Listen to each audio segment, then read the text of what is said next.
hard work in preparing to have a budget that is befitting of the state of California. So here's what this statewide grand jury is going to do. It's going to be helped by an inspector general. So I want the inspector general, who will be part of my administration, to serve up the issues around waste and fraud and abuse. Then they will go to the grand jury, who will decide, is there real merit to that? And they will put teeth into our ability to fight waste and fraud and abuse. That grand jury will have the ability to subpoena and indict. And you know who's going to sit on that grand jury? You are. We are going to put average civic-minded citizens on this grand jury to look at all the different issues and decide what makes sense in terms of going after. And there are 58 grand juries, as you know, in each county. There's pools of jurors who have been already vetted, and we want to rely on civic-minded individuals such as yourself to take back Sacramento. We can do this. I promise you, this will not be nearly as difficult as the career politicians in Sacramento make this out to be. We can take back Sacramento. We can find that waste and that fraud and that abuse, so we can invest in things we really care about. Maybe it's lower taxes. Maybe it's our school system. Maybe it's infrastructure. But we will take back Sacramento, and we will make sure that we are spending your taxpayer dollars exactly like you would spend them if you were sitting in Sacramento. You know what's happened here in many ways? It's not that people haven't tried to find the waste and the fraud, but it's a consequence-free zone in Sacramento. You know what? Things get surfaced and nothing gets done. Jan will tell you one of her frustrations around finding the fraud in IHSS is she's found it, but getting it done is really hard. And that's why I think this statewide grand jury will make a big difference. It will put teeth into making sure that we are fighting fraud every single step of the way. And you know what?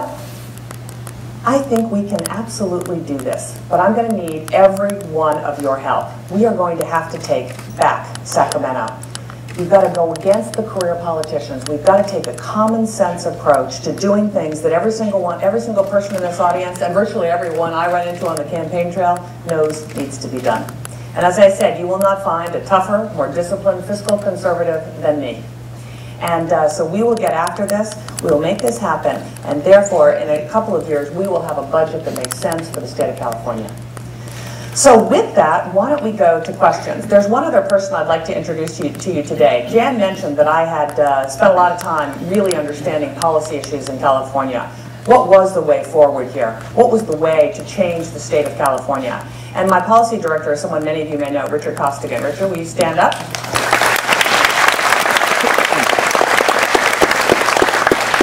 Richard knows everything.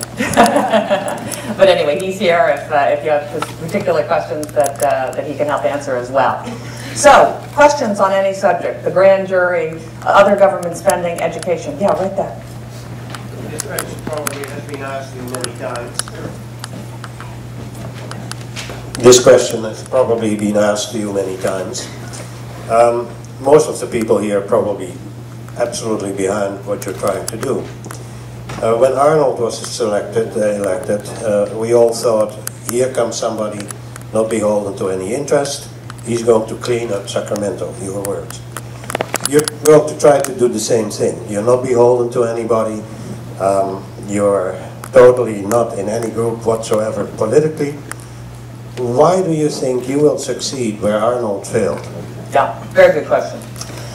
So first of all, I have a lot of respect for Governor Schwarzenegger, but he and I have entirely different backgrounds. I have run large organizations. This is what I did for a living for 30 years, was cut costs and make tough trade-offs and invest in technology to do more with less. But first I will say, focus is very important. I believe if you come to Sacramento with too broad an agenda, you'll be stymied at every turn by the Democratic legislature, by the incumbent interest, by the protectors of the status quo, of which there are myriad. So first is focus. Second is, you know, I did not run eBay by myself. I won't govern California by myself. The most overlooked thing that Governor Schwarzenegger, I think, didn't take advantage of was the power of the appointments process. It turns out the governor of California gets 3,000 appointments to his or her administration. For perspective, the President of the United States gets 3,800. So my question is, could we do with half? But in any case, of those 3,000, the top 300 are essential. They're your agency heads, your department heads, all the gubernatorial appointments, to catch this, the 395 boards and commissions that we have in California, and also, of course, your cabinet secretaries. This is absolutely essential. We need the right people in the right job with the right skill sets. And I will interview every one of those 300 people. And you know how most political officials use those appointments? They use them as political payback, don't they? Yeah. I will not, because I don't owe anyone anything. So they will be the right people.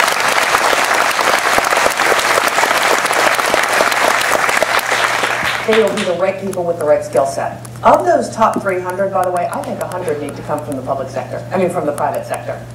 Because I don't think government can reinvent itself from the inside out. I think we've got to have a healthy dose of an outside-in perspective.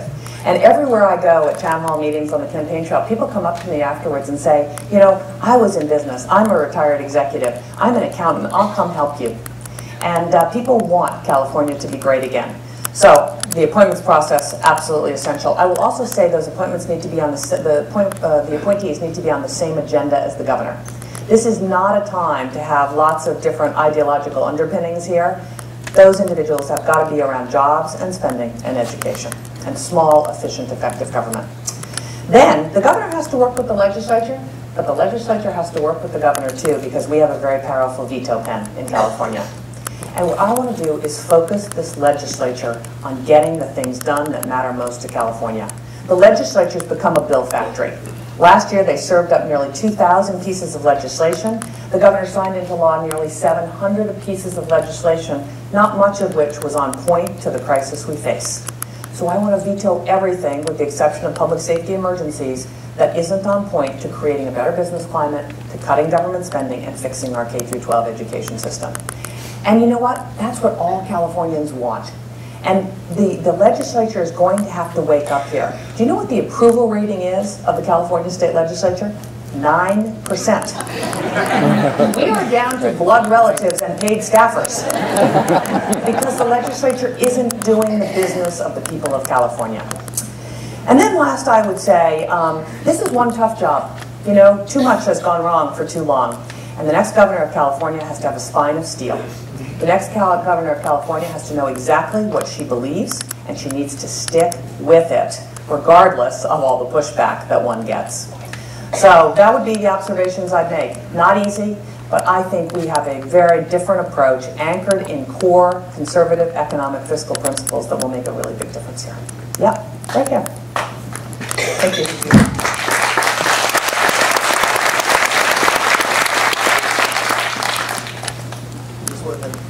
I was in lone opposition to the SEIU's march on the Capitol, anti-Arizona. And my question is, I've seen the little verbal commercial that your opponent has, and I would like a clarification and exactly how you would handle, and was that your soundbite or was that from something else? Because I know how the press works. Yeah.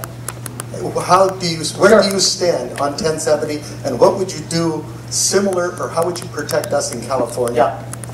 So I have a tremendous amount of sympathy for the people of Arizona. They rose up in frustration because of an abject failure of the federal government to secure our borders with the United States. However, I think I've got a better plan for California. California is a much bigger state than Arizona, both geographically as well as the number of people who live in California. So here's what we must do.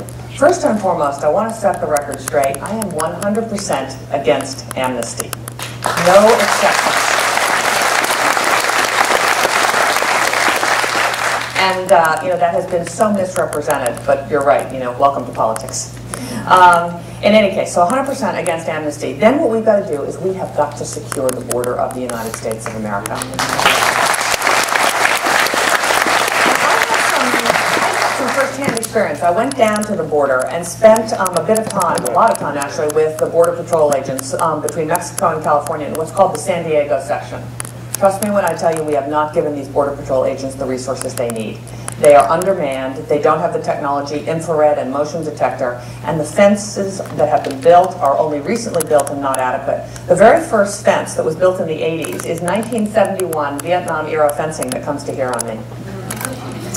So we have not done the job. This is not rocket science. If we can send a man to the moon, we ought to be able to secure the border of the United States of America. So I will